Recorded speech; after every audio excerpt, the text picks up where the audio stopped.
Hello, everyone. Welcome back. Welcome. Oh, Welcome to Armchair Expert. Movie chair experts. We love a good Armchair Expert podcast. Dax Shepard. We just watched Without a Paddle with you in it. We did. My wife India here has not seen it, so Like as if we're talking to Dax right now. aren't we? Are we not? He listens to this. He passed up Chad for our most faithful listener. Ooh. Okay, ready?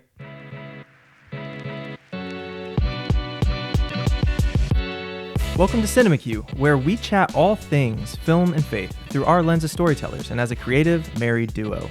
I'm Ian McHugh, filmmaker, actor, and writer with over 10 years in the industry. And I'm India, photographer and actress. Together we discuss the art of filmmaking and review what we're watching, all to discover what should go next in your Cinema Q. Let's do it. Let's go. Another shout out to a podcast I'm loving right now, Let's Debrief Pod.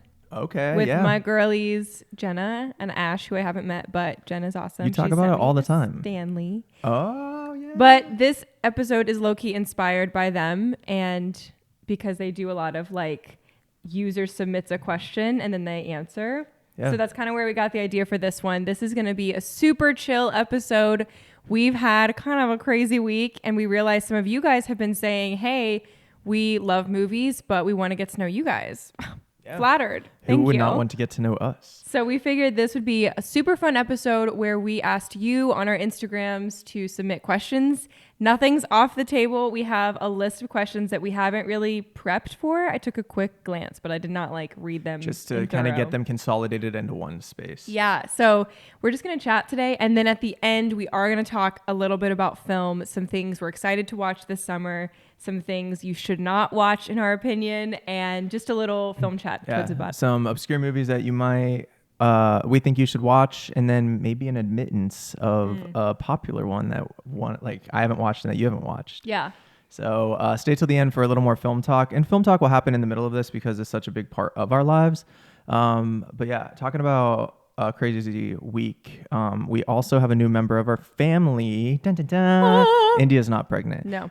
We got another cat. She is wonderful. She didn't want to come say hi. She snuggled under her bed after and breakfast. She's taking a nap after a hard eating of food in the morning. But she's a chunky, all-black Maine Coon mix cat. But in the meantime, here's Appa Jeans, This is our who other boy. always needs to make an appearance. So hopefully you guys will meet her next time once they kind of get along a little better. But yeah. On to the questions. Yeah, let's What do you got this. for me? I haven't heard any of these, so I'm going to be completely caught off guard. Okay, so first question that came in, user submitted. And by the way, this is anonymous, so we don't know who submitted these. So if you want to admit that when you hear this episode, drop a comment, be like, that was my question. Or if you have a follow-up, just And let sorry us if we know. didn't get to your question. We talk a lot, so we probably won't be able to do all of them. Yes. So the first question is, what is your advice for someone starting up their own business? Business. Yeah. Okay, I almost feel like I should give this one to you because you've started up like 64 businesses, and I'm like, I got film. Yeah. Well, and your business is a little different than mine. Absolutely. So that's a good thing to clarify. So we both are business owners. Ian is the owner of Q Media LLC, and I own India Jade LLC. So when we do weddings and projects together, we are two separate business like companies. So people hire both of us separately, but we work together frequently. Yeah. So I think people can get And that like Q confused. Media has hired out India Jade LLC for projects. Like I needed a photographer and social media person for a TV series that we were doing, Small Town Christmas. So we hired India Jade as a freelancer to come on to that project. Yeah, you And did. it's like we work together sometimes. And that's really cool to be able to have those businesses. But do Totally. you want to kind of talk about how to start one? Yeah. So when I started photography, I was like 14 and bought a very small camera and didn't know what I was doing. And you and worked just, hard and saved up for that, right? It took Yeah, effort. But I just started taking pictures. My first senior session was $35. And then my first wedding I did at age 16. And I'm 26 now. So it was a decade ago. Like this summer is a decade, which is crazy. But I charged $150. And it was a 10-hour wedding day. I didn't even have my license. So my dad had to drop me off. And I didn't know if I could even eat food there. Like, so he had to get me McDonald's. And I sat in the back, like, with a Big Mac. And I was Your like, entire paycheck was for that Big Mac. Exactly. So definitely learned a lot along the way. So I didn't even know if I was a business owner at that point. I didn't know what equated being a business owner. So for the first couple years of doing photography, and I was receiving money for it on my taxes, which is crazy to have to do taxes at age 16, 17. Like, I was like, I don't know what I'm doing. But I listed as a sole proprietor. So you can do that. That's completely legal. I'm not a tax expert, but from my understanding, that's completely legal. You receive income for your goods or services, and then you report it as a sole proprietor. The only thing is, if you want to protect yourself as an actual business that's recognized by the state that you live in, you want to file for an L Corp. It's S Corp or an LLC. So the LLC is like really common if you're just a sole employee. So that's what I did a couple years ago to make it like officially official. And that way, just in case something goes south and a client's unhappy, they can't sue me and it affect everything. It would end at the end of my business. So now I have like a business bank account. So I was about to say it's a safety net, right? It's a safety net so they can't come after your car and assets that are personally ours. Exactly. And it just goes after your business. It made taxes easier. Well, they're always crazy because we have so many projects that we do, but it helps a lot because you can have a clear line of like, this is my business bank account. This is my fund for my business. This is a business purchase.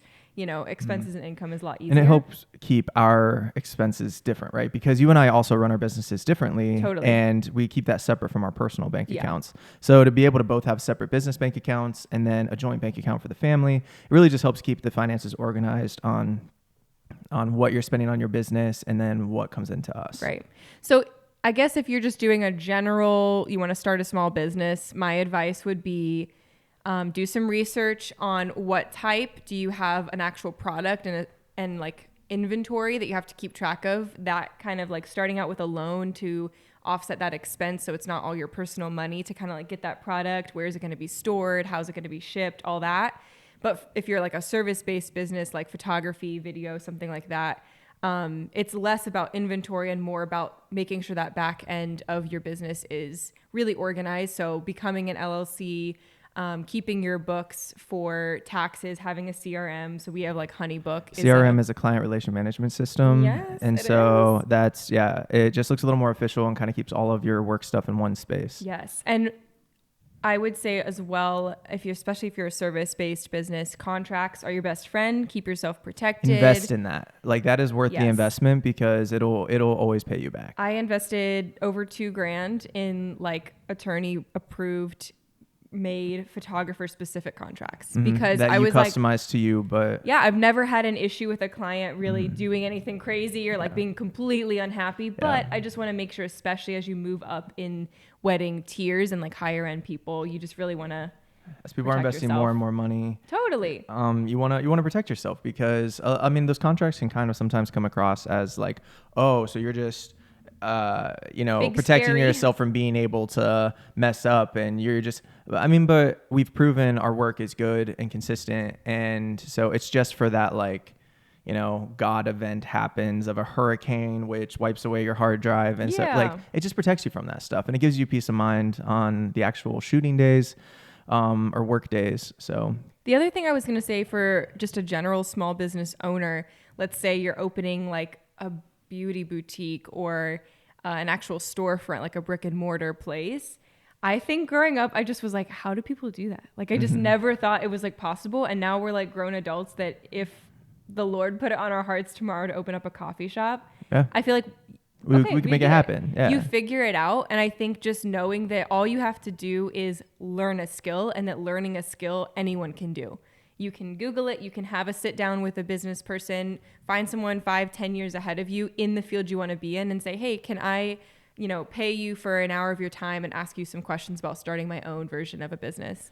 That's what I suggest because it's possible. And there's so many cool people who are just everyday people who make restaurants and make new businesses and change their communities for the better. So yeah, absolutely. So yeah, my 2 cents on that is kind of what you touched on there at the end is if you really want to do this, start a business, surround yourself with like-minded people like that do that as well, and be willing to sit underneath them. If you're starting a film business and you're not super knowledgeable about it yet, but you are really excited about it, get a small camera, start doing some stuff yourself. I mean, maybe do a couple things for free, jump on as a production assistant. Totally. But then what's cool in Ohio is it's like a $90, $99 one-time payment for the LLC, and it makes you look a little more official. People take you a little more seriously.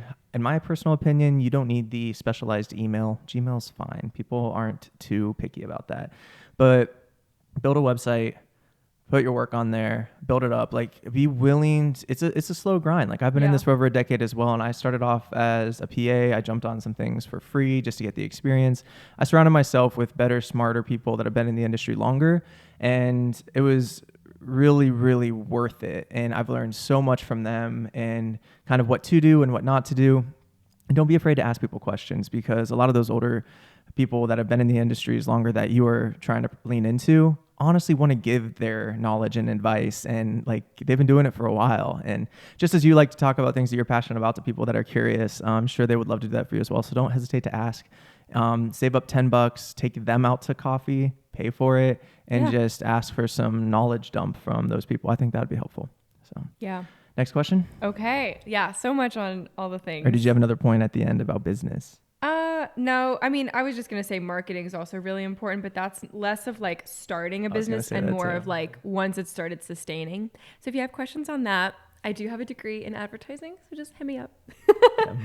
Okay. Someone submitted Rahihihihi. I think it's more like a Ree. Pretty sure that was my sister. Thank you, Summer. Give me your best Scooby-Doo impression. The dog? Raggy. I don't know how to. Like that. I never watched Give me Scooby-Doo. Yeah, it was too. I wasn't allowed to it was because too of the liberal. ghosts. So thank you for that comment. What's next? All right. What's it like working with your spouse? Oh boy. Hesitation. You just made a reel on this, and what's working with your spouse looks like cutting me out of all your photos because I photobombed them with my camera gear. It's true. I wouldn't recommend it for everyone, because some people need, to do their thing and their spouse do their thing. But India and I work really well together. But would you recommend it for you? And so I recommend it for India. I don't recommend it for me. And I'm just kidding. We really enjoy working together. Like, when I can bring her on a project that I'm heading up, I love doing that. It allows us to sometimes travel together. It saves on money because we can get the same hotel bed. Dun, dun, Marriage. dun. And I really like it. I think the toughest balance for me, to keep this answer a little shorter, is understanding the difference of like on set, like a film set where I'm in charge. I like to lead with servant leadership, but to toe that line of like, India, I need you to do this. And I would almost say it in a tone different than marriage. I'm like, hi, little honey, like, I love you. Can you please? But like on set, like, things are moving so fast, and I'm not mean about it, but to hold a firm like leadership tone and asking you as an employee of me to go do something. There's like, we had a TV show where I was like, India, can you go get that thing? So sorry, love you. Love you. No, as she's it's walking just away. being direct. Yeah. And I think in fast-paced environments, like, I don't mean it mean, and we've talked about this. Yes. You don't take it that I was way. going to say, I don't think I really take it. I like understand when you're being direct and it's business time and we're on set. And I think I can translate that well enough. And so to have that communication with your spouse beforehand about like, hey, if my tone changes, like, what is a healthy way for me to communicate? And then like, when you hire me as a second shooter or something, like, you're the boss and you're like, hey, can you go get, the photos of the guys and like doing a prayer time or whatever. Yeah. And, take some wides here. And like, that's my job at that point. And we work well together. Oh, can I share some Uh-oh. of the tension? I'm going to drink some coffee. Go.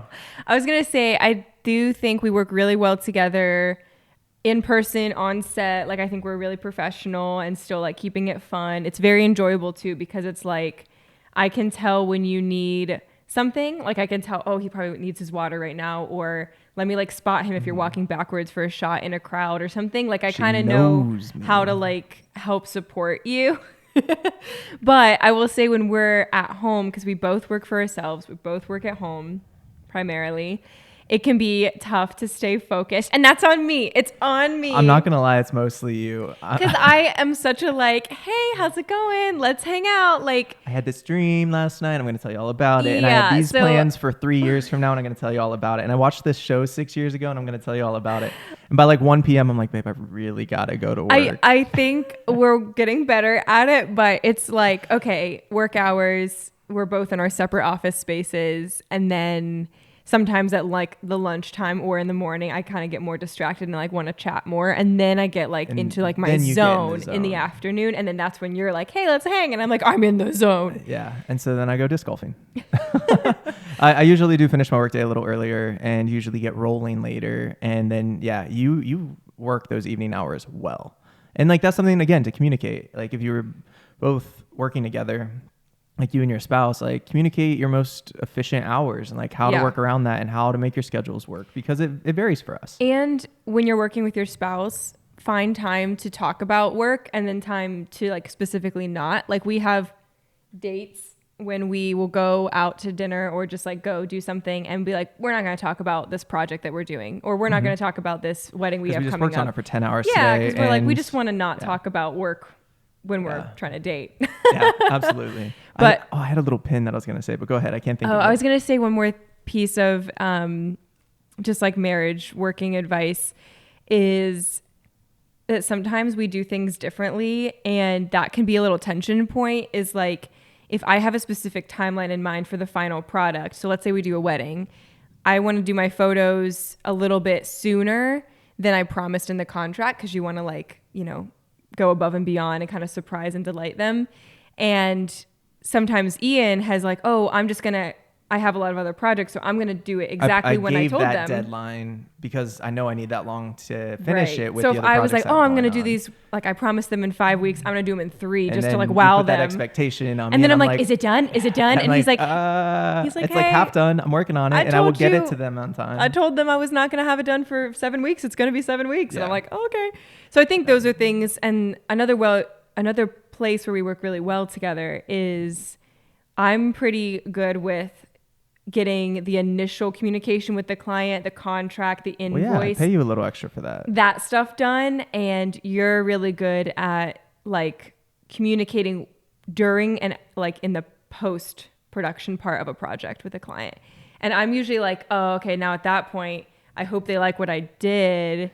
And if they give me feedback that's negative, I'm like, I don't know how to really like take that and still be happy with the project, but you do. And in film, there's so many revisions that you have to get thicker skin and be willing to kind Yeah. of accept criticism and change. And not that I deliver a project that's not great, but yeah, with film, it's just a little more communication that goes on in the back end before the Totally. final product is complete. I think in my brain, I always have like, this is the vision from the start. And I try to communicate, like when it's film. And you like to Photography is land different. right where that vision Yeah, was. I'm like, this is the vision. Here you go, client. And they're like, yes, love it. I'm like, awesome. And then we're doing it. And I'm like, here's the vision, exactly how we talked about it. And they're like, we don't love it. And I'm like, ah! And then And I'm it's like, that's hard for me okay. to pivot Yeah. and still love the project. I had probably So- three or 4 years in film where I love to just hold on to the way that I did it. And then once I started actually allowing more voices in, usually it gets better. Yeah. And so I've had to grow in that space a lot. I just think that's something you do really well. Yeah. I'm trying to like separate myself, but I feel like I just pour so much of my self into And you those could justify creative every ones. choice you made. Yeah. And I really wish I remember my little pin that I had in my head over this. You was a pinned it really when I was fun- saying walking backwards in a crowd. Yeah. Small town Christmas? No, I can't remember, but it was probably something about, marriage telepathy on set. Also, he turned 31 this week. Did. So that's why his brain memory is not Yeah. so sharp. That's pretty all right. Who are you? But yeah, so working with a spouse is fun. It can add some extra tension and stress. You just have to be a good communicator with your spouse to make sure that you can separate work and play and life and all of that, because it's wild. It's a wild ride. And we're blessed and lucky to do it and have more time together during the day. But Yeah. And those separate bank accounts really help. Like one for your business, one for mine, because film, I feel like you're constantly investing in new gear, different things for different shoots. And like to set up a shoot costs money. Yes. And to get food, it's so much more involved and expensive for the level that you're at. And photography, it's like, I've got my gear. I might get a couple new memory cards and hard drives. Coffee on the way. But yeah, it's not the same level of like investing 5 to 10 extra thousand each year in gear. And I feel like that's common for you. And that's the thing is like if a film project has a budget of $10,000, I mean, I might see my 3,000 by the end of it, depending on how many positions I'm holding, whether it's direction, pre-pro, if I was storyboarding, if I'm editing. But a lot of that budget, like you're only expected a 30% like pay gap on the end is kind of how most budgeting goes. And so when it's a $10,000 project, it's not pocketing 10,000. It's, $3,000 for extras, $2,000 for rented gear, $2,000 for other expenses and crafty and food. And so it's like a $10,000 project. It's like, whoa, I'm going to pocket. No, you get maybe 3,000. Yeah.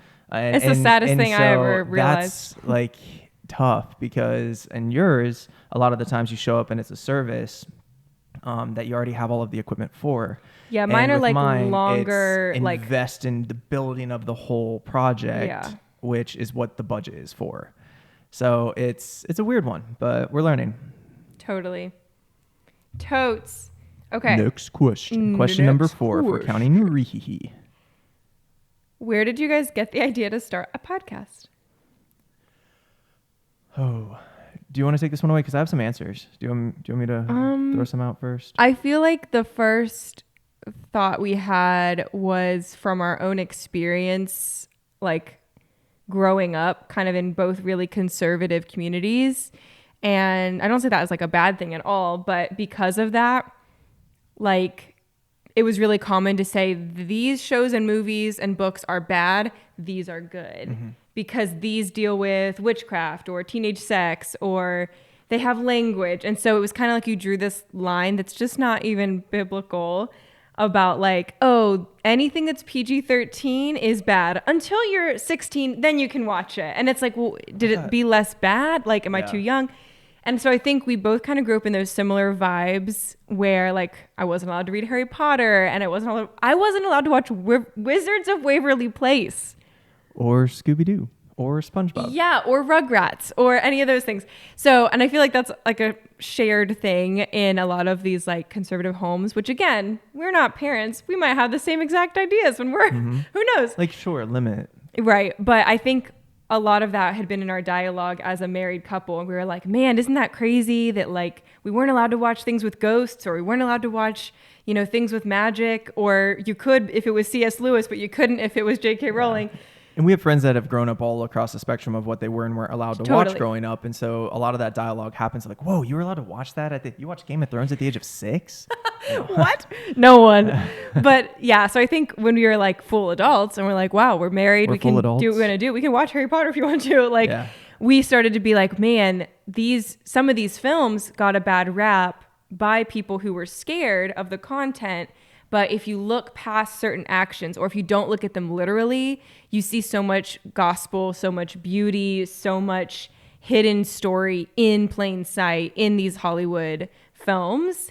And we wanted to just kind of talk about that openly to inspire both the conservative today who's like constantly looking at Hollywood with disappointed eyes and being like, man, I wish this was cleaner content. Can't watch any of it. Let's just watch VeggieTales, which we love VeggieTales. Mm-hmm. But we're trying to like help bridge the gap between someone who's, really nervous about that content or doesn't know how to engage it without being afraid of what it might inspire their kids to do, to also, someone who just watches everything, every R-rated movie, every bloody, gory, language-filled thing and doesn't blink an eye. So we're just trying to find some middle ground and have a good conversation about how like all of story matters. Jesus communicates through story. Like that's how the Bible's laid out. So how do we pull out the good stuff and talk about the rest of it?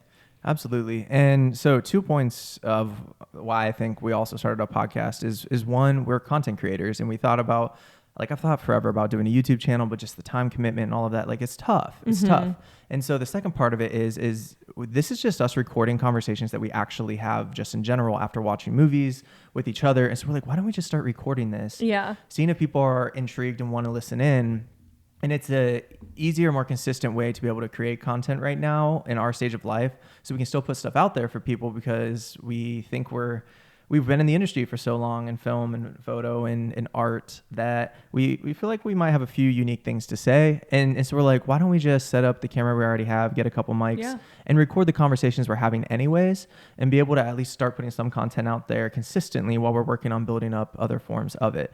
And so I think that also led to the conversation of like, how do we create content? Yeah. I've always wanted to be like a YouTube girly, like since I was like 14. Same. I wanted to be a YouTube girly. We both have had like many YouTube channels. We've tried you could find like 7 of my like ones from 2010, 2008. Right. But like the consistency is tough, and I forget the passwords. I never felt like God was like, be a YouTube star. And instead it was just like, oh, I should. Like everyone's doing that. I should try my hand at it. So this was a way where we're like, hey, what has God called us to do? Oh, be in film, create things, and share the gospel. And this feels like the perfect like platform to just kind of combine all of that. Yeah. And being inspired by friends, or like even your sister, Summer, who has the So podcast. Like it was just so wonderful to see a high schooler be like, I want to tell people about some of the stuff that I'm thinking about. Yeah. And so getting a microphone and making it happen, I was like, oh, it's possible. And then working with the Jubilee thing, you got a little bit of podcast. At one of my older jobs, I helped kind of start putting content out as podcasts. There was like workshops. And so I kind of got the flavor of like, oh, how does this they work? already had all this content. Might as well put it on a platform. Right. And you found like a hosting platform, how to make that happen. Like Julie Texan, from really pretty good podcast, just like, launched season 2, baby. And so like watching our friends do this, and it was fun to listen to and be involved in, and it's not easy. It still takes time, but we're passionate about making content while talking about things that we care about. And we think that some of this stuff matters, and it might, if some of you are new parents, as you bring up your kids, maybe this will help you kind of have a new perspective on what to show them and what not to. And we feel like we have words that could maybe, give you guys some good insight into life and art. So yeah, I think we just wanted to put it out here for you.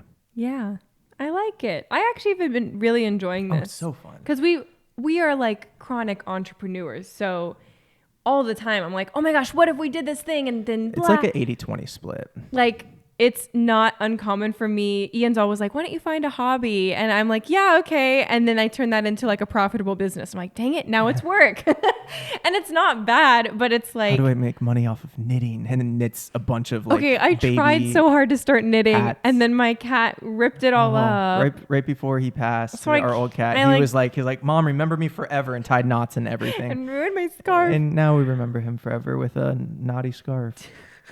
But yeah, I think this is one of those things that I don't feel like there's pressure on it. It feels really chill. It's manageable for us. We're not sitting here trying to make bank off of it, but if somebody wants to sponsor us, please sponsor us. Honestly, please sponsor us. Yeah, we've actually made $0 so far on this, but I haven't even checked though, because that pressure's not there. Keep those views up. I don't even know how to monetize it. Okay, see, but that's what we're saying is I think we have to get right to 1,000 YouTube subscribers, which is a lot. We have like 50. YouTube. I think we have 52 now. You loyal YouTube subscribers. I'm not even sure how that works, but yeah, I think we like this, and it's like low pressure content. Great. But yeah, we love it. We love talking about film and faith. Love. And I like talking with my wife. That's usually pretty good too. Now we have can I backtrack to a point real quickly about the business thing? You don't have to be super business minded on starting your own business. Like, I am a good filmmaker, I believe, but I am not the best businessman. I'm still working on that. So again, I ask questions to those people. Like, you don't have to go study business to own a business. So like, I know it's scary and there's a lot to learn, but like, YouTube University it up, watch YouTube videos. So don't be too scared of that if you're not naturally business minded, because I am not. Neither of us have business degrees, by the way. And I've heard so many opinions about this. Unless you're going into something very specific, I don't think you should go to school for business if your idea is to start your own business. Yeah. If you're going to like start, Mexican restaurant or something, like, you don't go to First of all, invite us. We love queso. It's our favorite. But like, you don't go to school and take a class on how to start a Mexican restaurant in the Midwest or something. Like, it's just, sure, there's things you can learn, but I think it's more so yeah, going to those business owners and sitting down with them and being like, hey, how do you make this happen? You're I my love favorite a good restaurant. college degree, but I think the older I get, the more like I'm like Life kinda, experience helps you yeah, learn. I'm kind of like, I think that was a scam. Like education's beautiful, but college, man, that amount of money It's to the be ti- mostly like- self-taught. It was for the vibes. Yeah. College It was for sure for the social life, and I learned some stuff, but Mm-hmm. because I got a degree in graphic design and advertising, I'm self-taught on photography, and I'm now like an entrepreneur.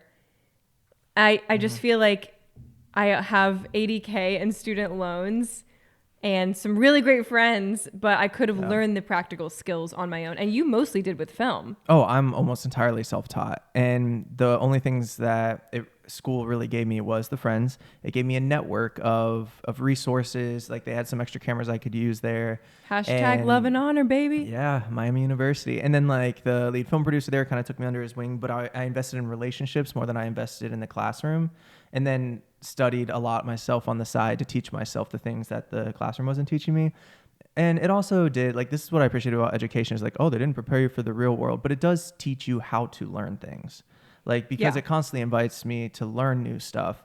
And so when I went to go study film on my own and teach myself film, I kind of knew how to approach that because of education. Yeah. And so that was healthy. But yeah, being this much in debt for them not actually teaching me film kind of sucks. Kind of It crappy. doesn't add up, but You can ask us personally how we feel about college degrees. If you have a specific major, I'll probably be like, I don't know, maybe Yeah. don't.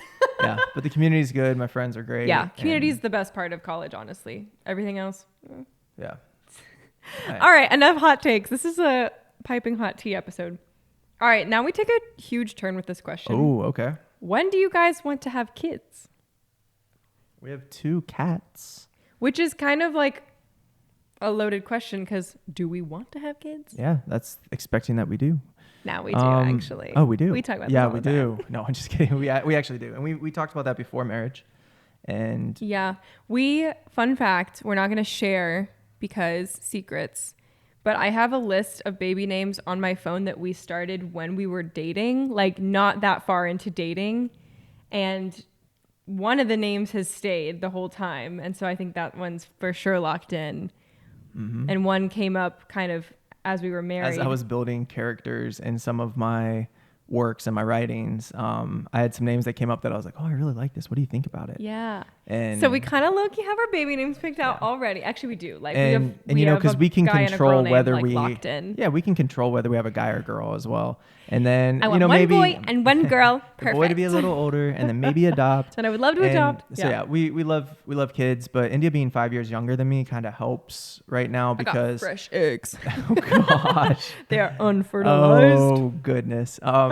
So sorry about that, listeners, and Hey, we're keeping it real today. we're keeping it real. And so yeah, we want kids, and I think that kids can absolutely make life beautiful, and I don't think it shuts down all of your hopes and dreams and life ends at kids and then it's only kids. No. Like we have talked about the lifestyle that we feel called to by the Lord and that we want to kind of continue in with kids, and I think it's exciting to teach them how to travel young, how to plant gardens, and how to do life with us, and making those quote unquote chores fun. And like we have so many exciting things and ways that we think kids will help us in our career paths and in our marriage and in our like love for each other.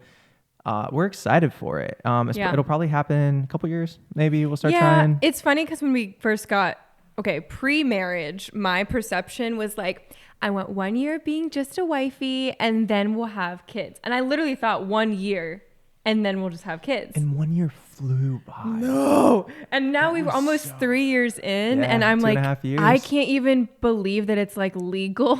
Yeah, that we're allowed that to my have body a is child. like old enough to do that. I still feel like a child most days. Yeah. I don't even know. It's and totally cool. I like love my mom friends, and I'm excited to like Mm-hmm. we share stuff all the time. Like we'll share Instagram reels with each other about homeschool tips and parenting and just ideas for like how we want to Mm-hmm. raise our kids. And we talk about our parental figures and the parents of our friends and stuff and things that we liked and didn't like. And like Yeah. we talk about it. But it's just funny because now that we're like almost 3 years into marriage, I'm like, I mean, a few more years of just us, I think is kind of the season that we need to be in right now. Where we can, travel and make all these things that we have in mind. And that, again, I don't think kids will shut that stuff down. It'll just No. look different because a beautiful new priorities responsibility shift for is, sure.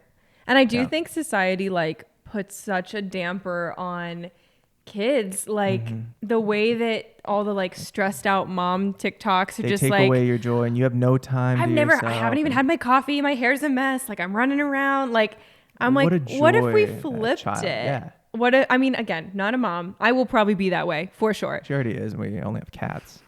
But like, what if we flipped it and we were like, what a joy to like have a child, and it's not a burden, Yeah. and it's not, They don't care. My hair is messy. yeah, it's not a big like stressor. Like it's a child of God. Like it's Yeah. a living human, and to not just like roll your eyes and be like, oh, my kid, and instead be like, you know, there are hard days, but I love this little kid. Like, Yeah. And I'm excited because I think kids will enhance the beauty of everything that we do, right? Like we go on Yeah. a trip and now we get to do that trip with our kids and have memories like, hey, you want to go to the Grand Canyon? It's going to be super fun the next 2 to 3 years when we do that stuff together without kids. Yeah. But then once we have it, to then do that with our child as Ah. well. Like that's fun and exciting. And I know it takes extra work and extra logistics, but that's why I'm thankful to be married to you, because you and I both sound like we're willing to do the work to make that happen. I'm like fully committed to getting one of those cute little like baby backpacking things. Hand it to getting me our and baby, then I get the kid up to the mountain. getting our baby accustomed to flying, and I Mhm. want to do like all the things to keep our children like outside, Yeah. because I just think that at such a young age is going to stir so much curiosity, and we both love traveling and hiking. Like I just think it's going to be so fun, just not right now. It's not right now. So yeah, I mean, this 2.5 years has been wonderful, and so at least this much more time without kids is gonna fly by as well. And Yeah. so we're super stoked to have kids, but also super thankful for the time we get with just us right now, because there's no going back once we have our kiddo. Yeah, and they're expensive. Okay. Yeah. Enough said. Where would you travel if you won the lottery today, and why? I already won the lottery because I married you. That's a joke. What? So yeah, again, I didn't know these questions, so this is tough. I've always wanted to tour Europe. I've been to Europe a couple times, and like a mini tour, but like I haven't been to Italy. I haven't been to Israel like you have. And so like backpacking Europe sounds fun, but I also haven't done a lot. Like I think like Asian culture is super fun and unique, and I haven't studied enough into like how to make that trip happen. Neither. And we have a couple friends that have, like Aaron O'Neill, now Loveland, took a trip for like 6 months over there, and it was beautiful. And she wrote a book called Gui Ren, I believe. We're just shouting out everyone today. And so yeah, that's always intrigued me. But off the top of my head, I'm just like, oh, like the Swiss Alps. I want to go see some mountains and a quaint little cabin that gives me fresh bread in the morning while there's no screens around and there's flowers. Like I just love nature and like the architecture and the history of Europe, because Yeah. we don't have a lot of that here. Yeah, it's hard because it's like, it sounds so cliche to be an American and be like, oh, I want to go to Europe. But yes, I've been. I loved it. I would love to go back. I'm on a huge like craving right now. One of my friends is in London and France You have like this week. 4 friends overseas right now. Yeah. And so it's like, I'm really craving some like old medieval cobblestone roads, and just, there's just such a difference when you Ivory travel growing up the side of the cottage. to any country. Like any country is just, it's so refreshing to get out of your own zone, to get out of your head, to have to force yourself to feel the uncomfortable feeling of feeling small. Yeah. Especially as an American, I think it's really humbling to just not be like, I know everything, I'm confident, our country's the best, and just to be like instantly humbled, instantly lost, instantly like, I don't know the language, I don't know the people, I don't know where to get to my hotel, I don't know how to order food, and it forces you to like focus. And I really like that. And then Yeah. you focus on people, and you focus on being kind to them and making yourself clear and understanding, and you soak in every little detail like you just don't at home. I love traveling If so we won, much. yeah, if we won the lottery, we might take a permanent vacation overseas and just buy a house and actually move. Yeah. But another thing is like coming back from my disc golf tournament this past weekend, from Dayton, Ohio, back to Reynoldsburg, Ohio. Like there's a part of it where it was just flat and gray. And like the people here are amazing. Our friends are amazing. Our church is great. But we're just like, there's so much beauty that God created on this planet. And America has some amazing stuff. I think we're underappreciated on the nature side that we offer. When and the you go to the variety. West, are you Oh my kidding? gosh. taking a road trip out west is wonderful, but taking it back out east to come home just gets more and more sad and flat and gray as you come back. But out there is like mountains stuff. Yeah. So yeah, I think I would like some place that we both pull so much life from nature and from being outside and experiencing quiet and stillness and beauty. Beauty. Scooby-Doo.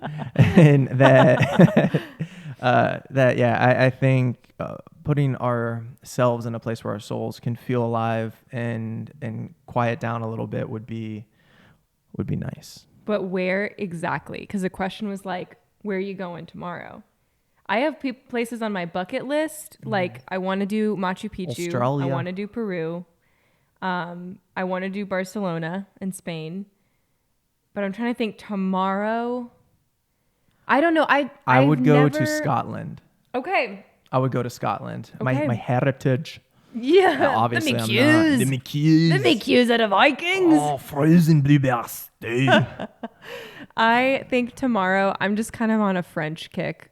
I feel like Stop kicking French people. I know it's cliche and Emily in Paris and whatever, but like I want to eat Don't a watch baguette. it. That's my don't watch. I want to eat Stop it. I want to eat a baguette And and a some croissant. cheese and a little cappuccino in a French cafe on a corner street in a little dress and see the Eiffel Tower and have the glistening lights and eat some ratatouille. As long as you're in a dress, I'm down for that. I would like that. She rocks tomorrow. a dress. I do.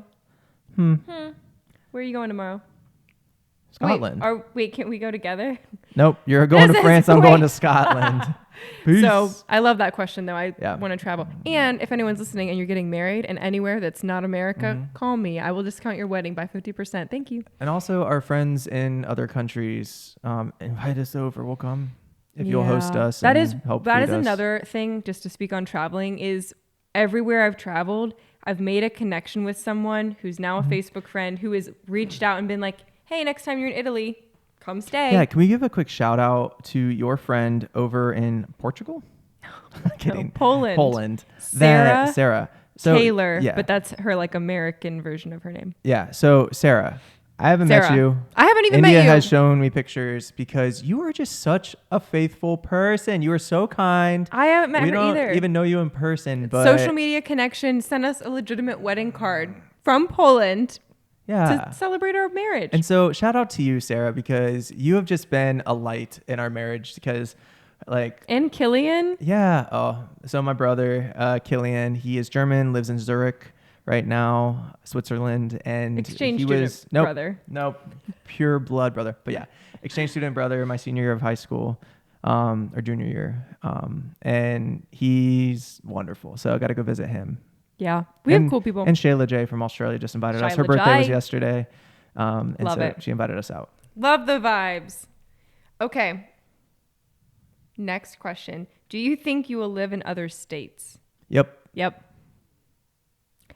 And and just to elaborate on this, like our yes and obedience to follow Christ and where he calls us is on the table almost every day. And it is tough. And sometimes we don't fully hear his voice, but we don't feel like we wasted time. When we went to Hamilton and bought a house and I had a job at Miami, that was good. The season lasted shorter than we thought. So we came back here and we got plugged into a church and family and friends here. And will that season change again soon if we're honest? Probably. Yeah. So, we'll just say yes.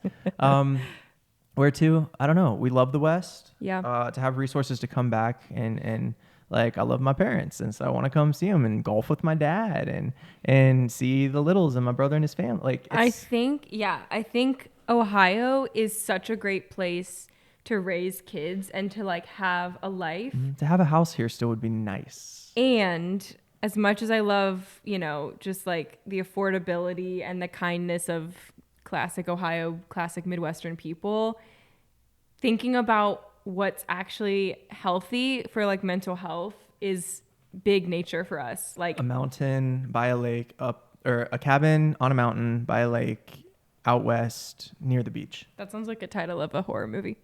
Yeah. A cabin in a lake next to the A cabin in the woods, but not that cabin. Not Nor that those one. woods.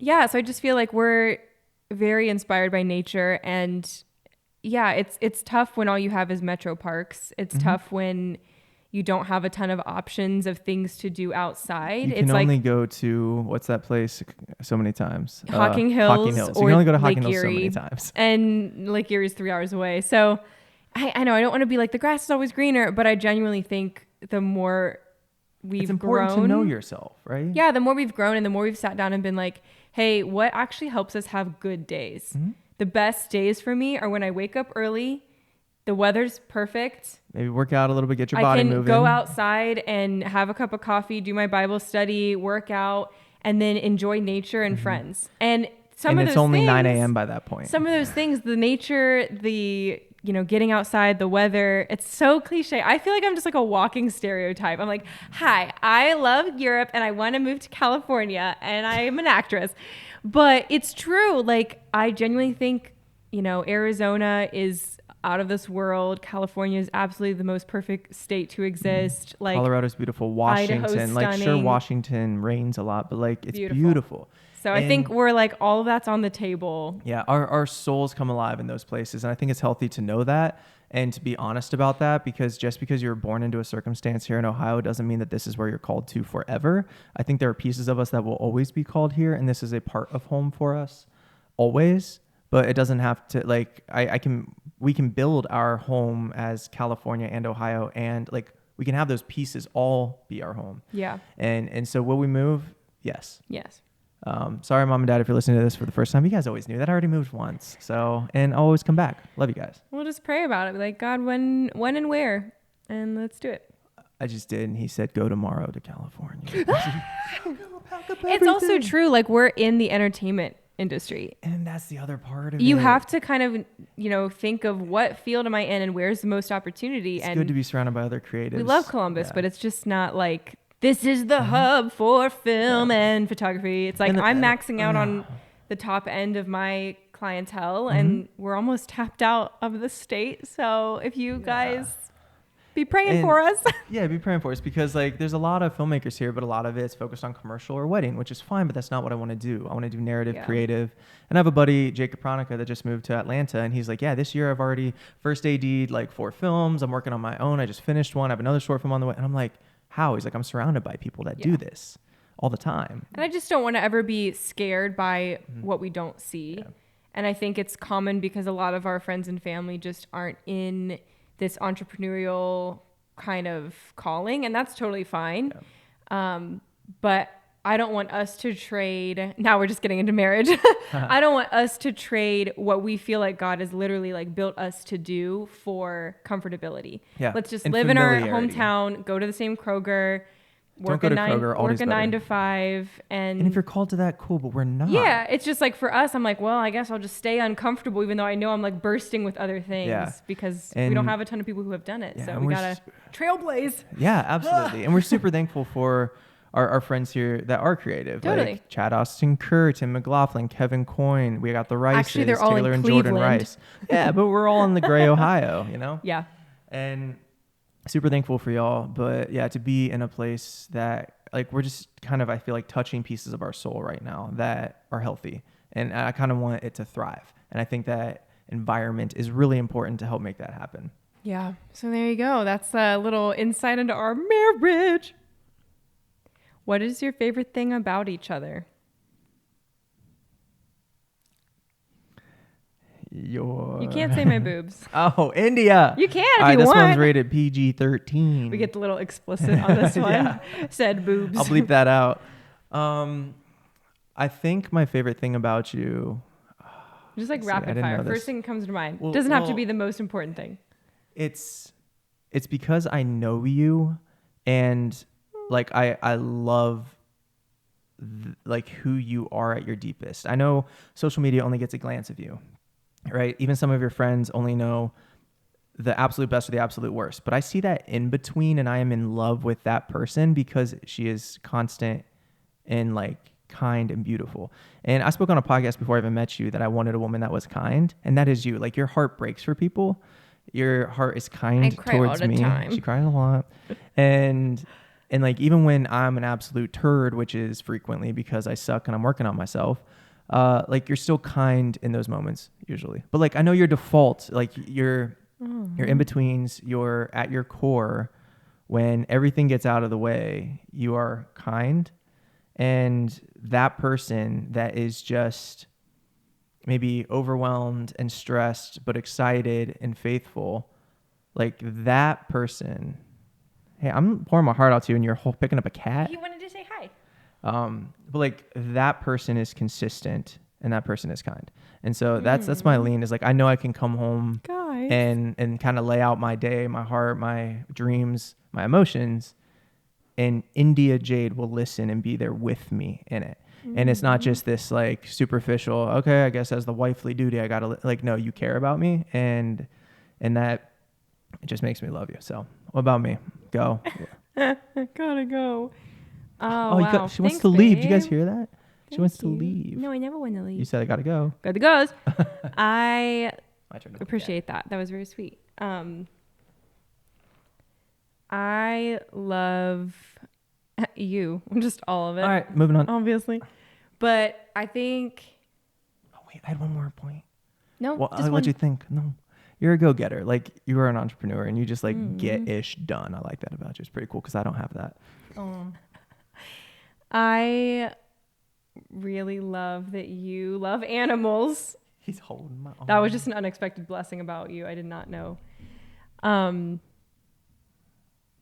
really love how selfless you are. I think that's a big theme that comes up a lot. Like I see you sacrificing yourself for me all the time, doing little tasks around the house that I absolutely don't want to do or have the energy to do, or just like going out of your way to like show like Christ likeness to me. And I'm always like, oh, how'd I get so lucky?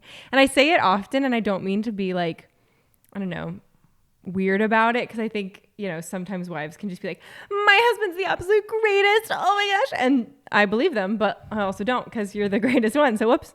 But I say frequently, like, I wish everyone had an Ian as a spouse or as a friend, even. Just like, you're absolutely just like so kind, so generous, so talkative, and you're a I good thought you didn't like that. No, I do. You're a conversationalist, and you're open. You're not like some elusive, like, it doesn't take a lot to be like, what are you thinking? Oh my gosh, am I going to have to be in my head and read all these signs and then go to my friends and like process, like, what is this guy? You're just direct, and you handle conflict exceptionally well, and you're so loving. You always pursue your friends and your family, and it's just like, I just love you. That was what I was going to say I about love you ya. as well. Is your community that you surround yourself with is they are great people. And Got some I good mean, there's, friends. There's a lot of you, but like Emily, Grace, Lauren, and all the rest of them, like you guys are so great. But like you surround yourself with good people that also aren't exactly as like-minded as you. You surround yourself with different people. And I love that. Yeah. Like, because I think it is dangerous to surround yourself with the people you want to become. The 5 closest people is kind of who you become like. But you have friends with all these different great attributes, and you pull from all of that while also pouring into them. Like your Yeah. community is beautiful, and I'm encouraged that you want it to continue to grow. You're not like, oh, here's my one friend from when I was 6 and that's it. I don't think that's the healthiest. You're constantly seeking community. Yeah. And I think that's great because I see that as a healthy standard in a person, and you do that. You pursue Yeah. your friends well. Like, if I'm honest for a second, y'all.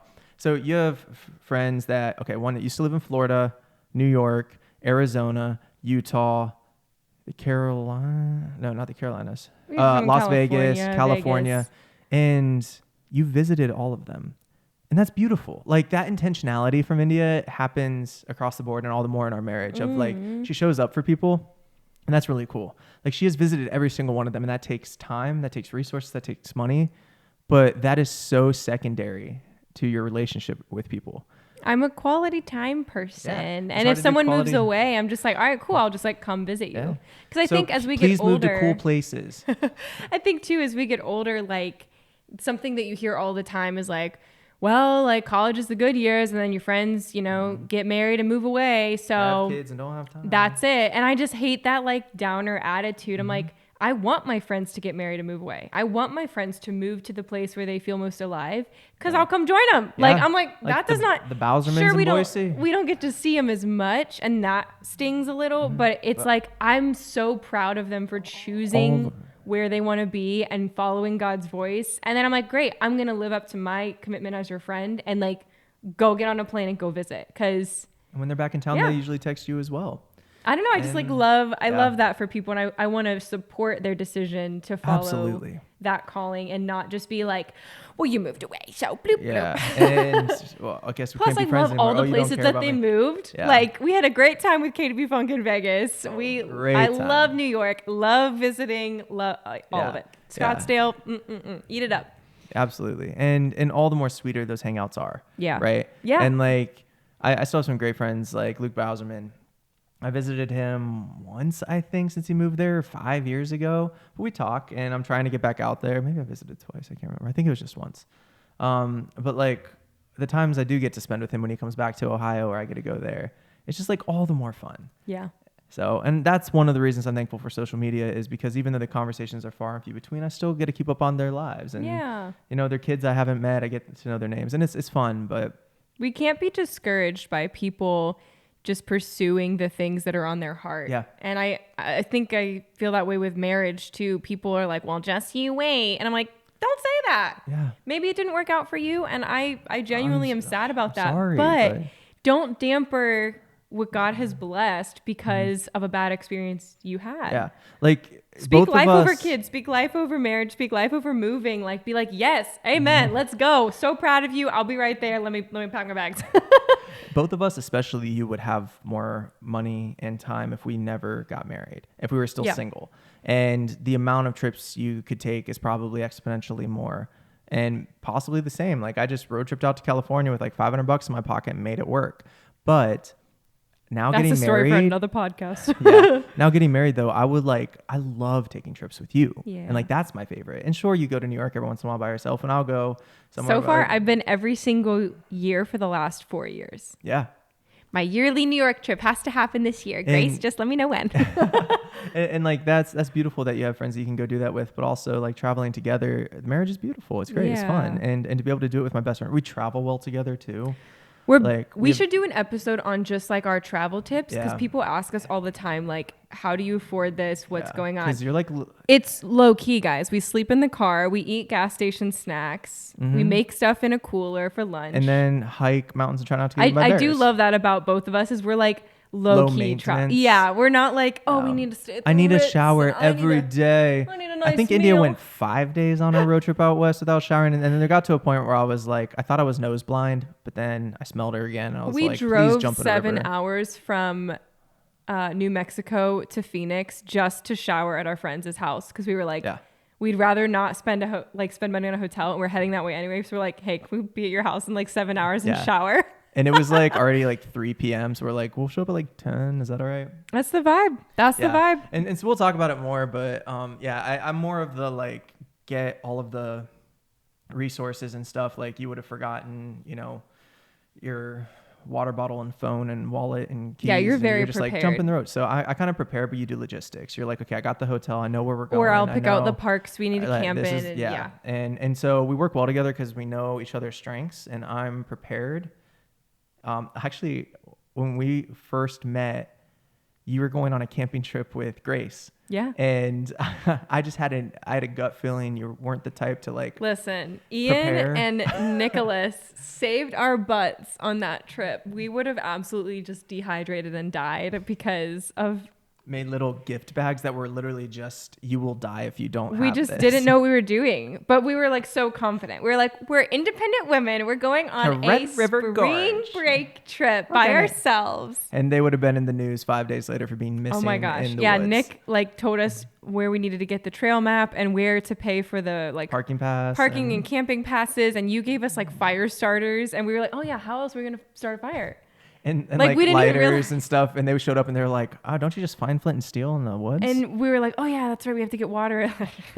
So it's like really fun that you and I have a similar like complementing abilities, planning, strategy. We complement each other in our travels. So and in our lives. Wow. This is long, but it's really fun. I hope you guys are enjoying this. I'm having a good we're time. only at like an hour. Okay. And we still have to do the movies. So All right. Maybe we'll just do like one more question and then we can do movies. You pick out of these ones. What is the best thing about marriage? Nudge, nudge, wink, wink. Um, There's another thing. What is? Oh, can we do the what are you currently grateful for? Yep. Okay. What are you currently grateful for? I just wanted to say this because I was sharing this with you before we started recording, that there's that verse in Matthew, it's Matthew 6, I think, that's always like so quoted all the time, especially if you deal with anxiety like me. And they're like, do not be anxious about anything. And I'm like, wow. And everything by prayer, petition, with thanksgiving. That's just so, duh, of course. All right, well, I just won't be anxious anymore. But in that similar passage, I believe it talks about like, don't worry about what you're going to eat or what you're going to drink or the clothes you're going to wear. Like, don't you realize that if God cares for the lilies of the fields and the birds, he's going to care for you too. And I read that verse all the time. It's a very cliche and it's, scripture. So I don't want to ever just dismiss it as like, oh, I've heard it too much, must not be important. It is important. It is just also like, oh, of course, people share that all the time when you're like, oh man, I'm a little stressed. Like, well, don't be nervous. And that's not great advice. But I was thinking about that recently, and because we have different businesses, I have like a good amount of wedding clients starting to roll up this year, and we're praying for some more film clients because the higher end film is a little like harder to book at times. And this is one of those times. So I was like, okay, how can we creatively get some more income and get some of our like needs met so I don't have to worry about what we're going to eat, what we're going to wear, what we're going to drink. And that's what I'm thankful about you is you put in the work for God to show up and present his blessings. Yeah. Right? You don't just wait around. He's not just like, hey, do nothing and sit there. Pray there and sit still. He's like, pray and use the gifts I gave you. Yeah. And then I'm going to show up. And I'm like, all right, let's do it. So I'm trying to act in obedience to that. And one of the things I do on just for the funsies is social media stuff like content and partnerships and whatever. Most of it's just gifted product. So you messaged one or two brands? I've messaged probably over 200 at this point. Like every few months I go through and look for some brands that I really believe in and then shoot them a message and say, hey, would you be willing to trade some of your product for content? Should have worn some of the stuff that you got recently. Oh, I'll do little shout outs later. They don't pay me to say anything, so I don't have to actually. But I thought it was so cool because this week a brand that is like amazing sustainable fashion, actually they're called Able. I will shout them out because they're amazing. They reached out and wanted me to do some stuff with some of their new clothes. And so they're sending me clothes for free that cost hundreds of dollars for me just to have and post some TikTok. So yes, it's work, but it's free clothes. You've gotten some beautiful bags and leather bags. They're awesome. And they're so sustainable. And they're one of those fair trade organizations. So they employ women around the world. You believe in them. It's awesome. What were you going to say? You were like, well, I was like, when that happened and they were like, yep, we're going to send you these items in exchange for some content. That verse came to mind and it was like, oh, don't worry about what you're going to wear. And I was like, that's so nice. God will literally clothe you. And then I feel like I was like, okay, I need to like message some food brands so that we don't have to worry about paying for food and whatever. Everything's so expensive right now too. So I messaged a bunch of different messaged some food subscription boxes, and one of them reached out this morning and was like, hey, we'll send you a box of our meats. They're called Good Ranchers. And I'm really excited to try them. They're like very fair trade organic meats, like grass fed. We get like the seafood one, right? Stuff. And so I was like, and that verse came to mind again. Don't worry about what you're going to wear or what you're going to eat or drink.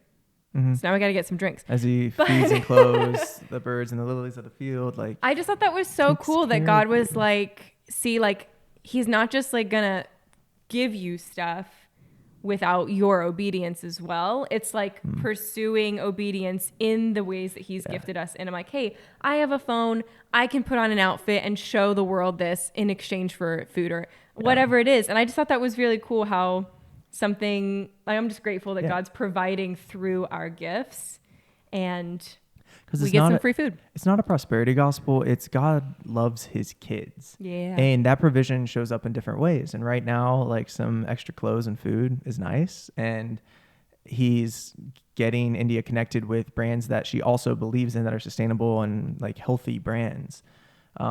Like the way that they practice their businesses is good. And so like, it's just so cool that God's showing that favor right now. Yeah. So that's what you're grateful for. That's something I'm grateful for. How about you? Yeah, absolutely.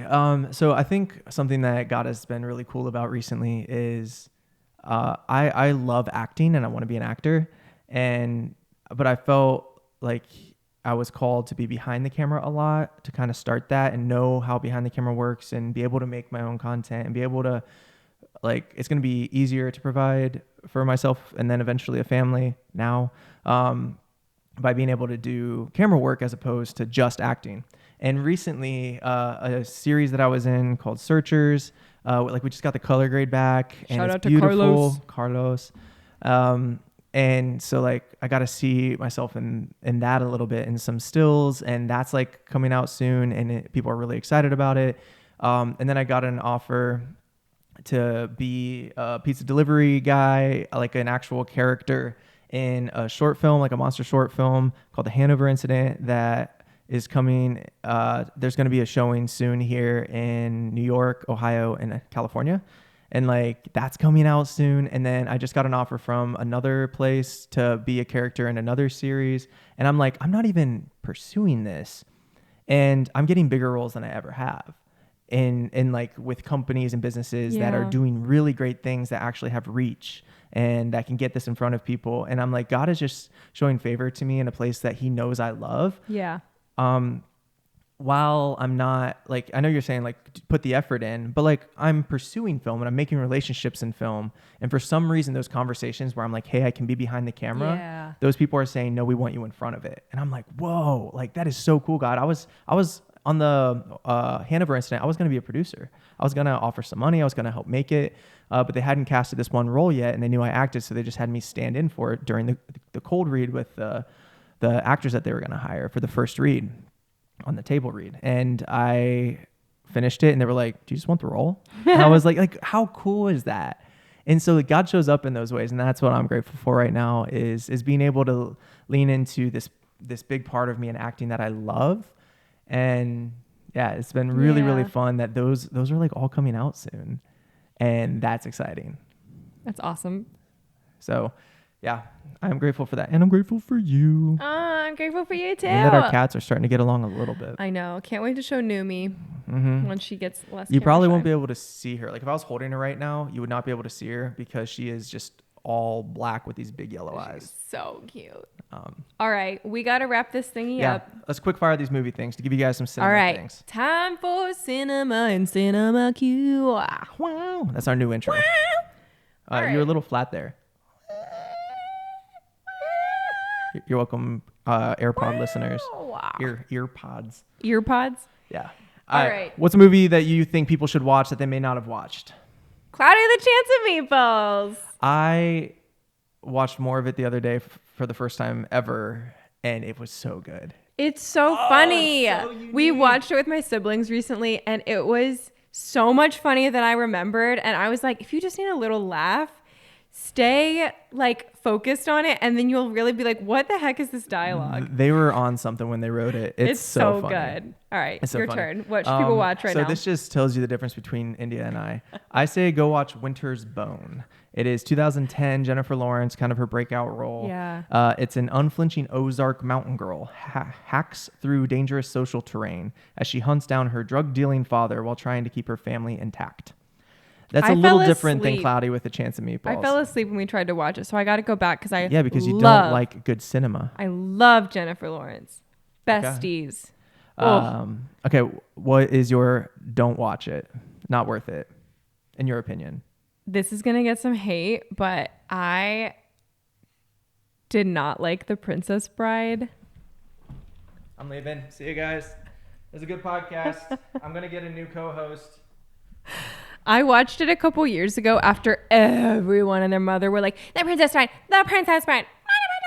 And I watched it and I was like, I don't know. I think it was just overhyped. I don't even remember what happened. I'll have to go watch it again. And you kind of were in the same room and met the lead actor. Yeah, dude. We low-key met the guy who plays the prince in like the this past year, like in March.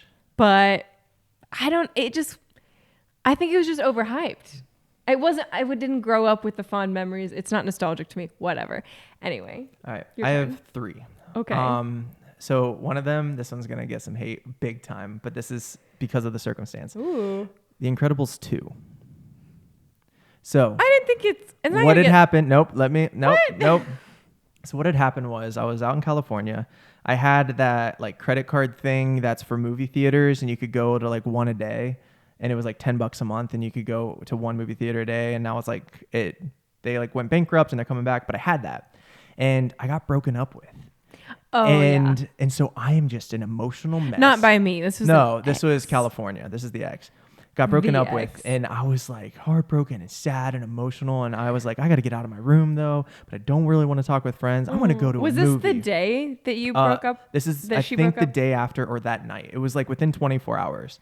Could you imagine being broken up with and you're like, I'm gonna go watch The Incredibles 2? But I was like, I don't want to watch something dark and mysterious. And like we waited like 10 years for this movie, and I was such like a little like in my little Heartbroken emotional buddy. pity potty like, and so I'm sitting there watching it. I was like, this is predictable. That's the bad guy. He's gonna go bad. They're gonna do this, and then this is the ending. And I called every single bit of it, and it was so predictable to me because I was so pessimistic at the time that I was just like, I want to not like this. And so granted, it was predictable. It was pretty predictable. Sure, but in but it hindsight, was sure, nostalgic. it's nostalgic. My viewing experience of that movie was so different. I was working at a summer camp in Kansas City, and all the camp counselors were like, "The Incredibles 2 comes out on a Wednesday night. Let's go watch it." And we all like went to the theater together and sat in a huge row, and it was so Yeah. fun. And I was like, "Oh, I was just so mad at the world that I was like, this is predictable, stupid. I'm gonna skip Wow. this other one, and then the other one is don't watch Aquaman. It's very forgettable. We watched it on our That's first another. date. We should do and another story on that. Bad costumes. watched on our bad first date. What acting. were I know we the second one's thinking? about to come out, but well, we didn't want the date to be over, but we were kind of emotional or like, Wasn't the vibe? yeah. It just We just wasn't watched it and we were good. like, we both walked out of that, and India looks at me and she's like, that's a forgettable movie. Like it wasn't bad. It was just, I It's have a just thing with forgettable. DC movies. I feel like Marvel does a great job of giving you backstory, character flaws. You're like, I see myself in And you, DC's Tom like, Holland. There's this one thing, and now that defines all of this. Right. And it just, I don't you care about I don't them. care. Yeah. Okay. Sorry. What is one coming out soon that you were excited to see? Okay. I am excited to see the Colleen Hoover movie, It Ends With Us, starring Justin Baldoni and Blake Lively. I am disappointed in you. Well, here's why. Hunger Games? I'm a huge Hunger Games girl. Yeah, and that's coming out. The I forgot snakes about and it. birds, whatever. Well, this one's that one comes out first, I bet. Well, anyway, I am this is sad. why I put it on my list, is because I auditioned for the role of young Lily. Yeah, which Blake Lively's younger self. Yeah, it's like Blake Lively in her past self. And they actually haven't announced who they cast, but I definitely don't think it's me because I don't think I have Your audition any was great, callbacks. though. But I think I did a good job on my audition. It was a great audition. I spent 8 hours watching Blake Lively clips on YouTube to try to like emulate her voice and like mannerisms. And like try to like wear something that I feel like she would wear. Did you put on And veneers?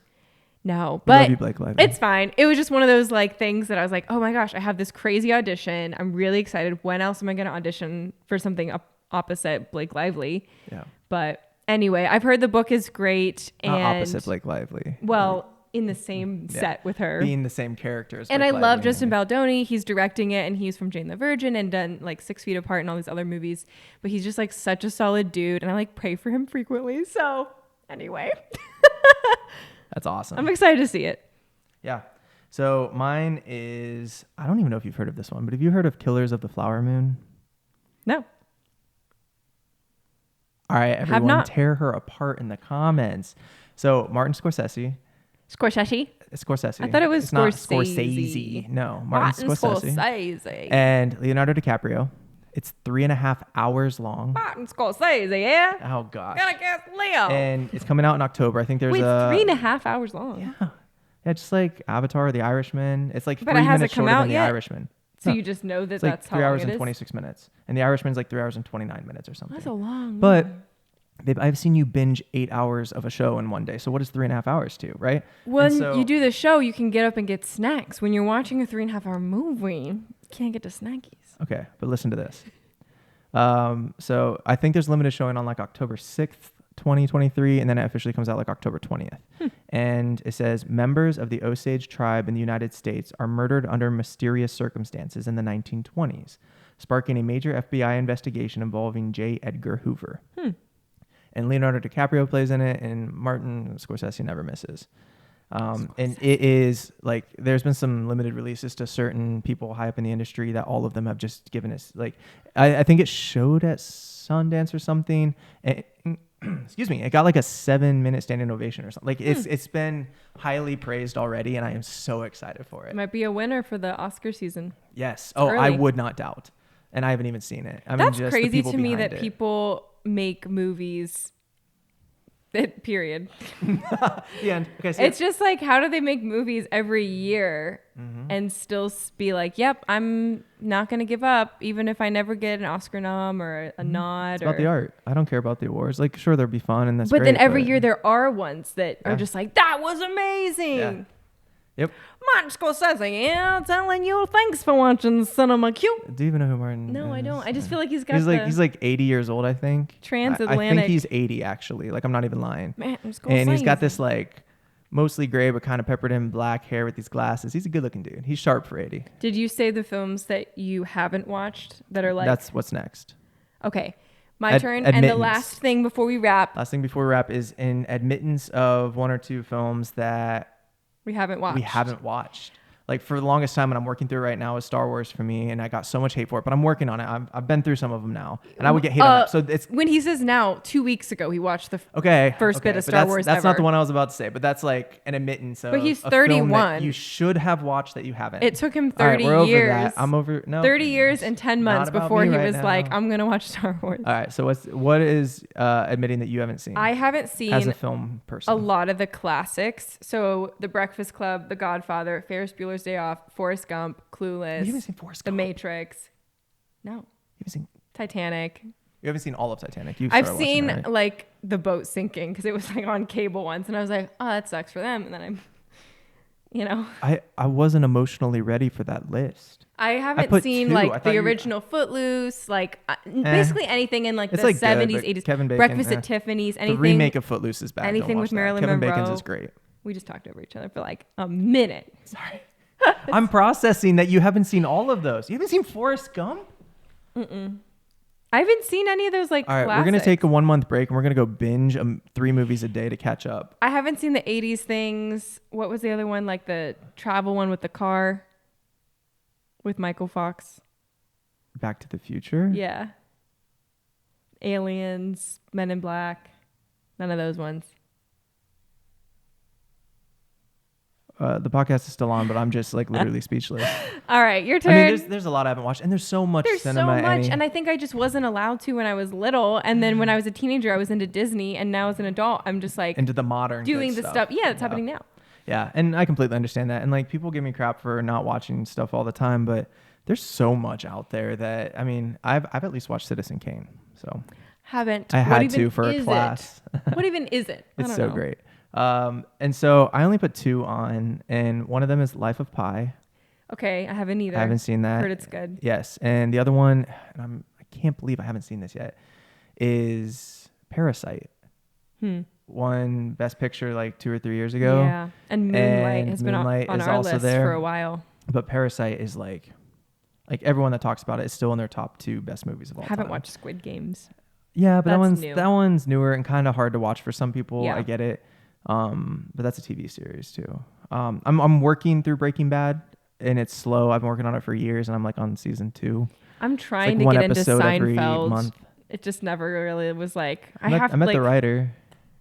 You're so cool. Ian's the coolest. He like taught in some of my screenwriting class, and he like pitched the idea, and like Jerry Seinfeld helped write it. I was gonna say, didn't Jerry? But it was like the guy that came up with the idea of it and like helped conceptualize it. Anyway, we've got lots to catch up on. I had a screenwriting professor that wrote Fargo, the movie, the wood chipper scene. I asked him about that. Is that a wrap? In a wood chipper. So don't watch that one. See, that's why. I don't watch some of these. I'm like, ugh. It's like the only North Dakota movie out there. That's a lie. But yeah, I think that's a wrap. So right. We've got lots to watch. Tell us down in the comments some of the famous movies that you haven't seen. And that'd be funny. Let us judge you back, because we just laid our hearts out before you to be judged of what we have and have not seen. Can't wait to watch those ones later this year. The Hunger Games one will be good. Absolutely. I'm pumped. I'm really stoked. And so, yeah, we'll be coming at you again with a Cinema Q episode, a full-length episode, hopefully here soon, of the next film, which I don't even think we've talked about what it's going to be. No, we might try to okay. stay away from Netflix stuff. Yeah, I was thinking that we've done a lot of Lot of Netflix. Netflix. Maybe an And- HBO series or something more classic. We'll Yeah. go through our list. We'll go through our list, but if you have Drop any a comment. suggestions, drop a comment below, and we might just do what you suggest. So Also, hit that subscribe, hit the like, get hit us up the to 1,000 rate. subscribers so we can start monetizing this. Yeah, share it out there. Tag us, follow us. Mhm.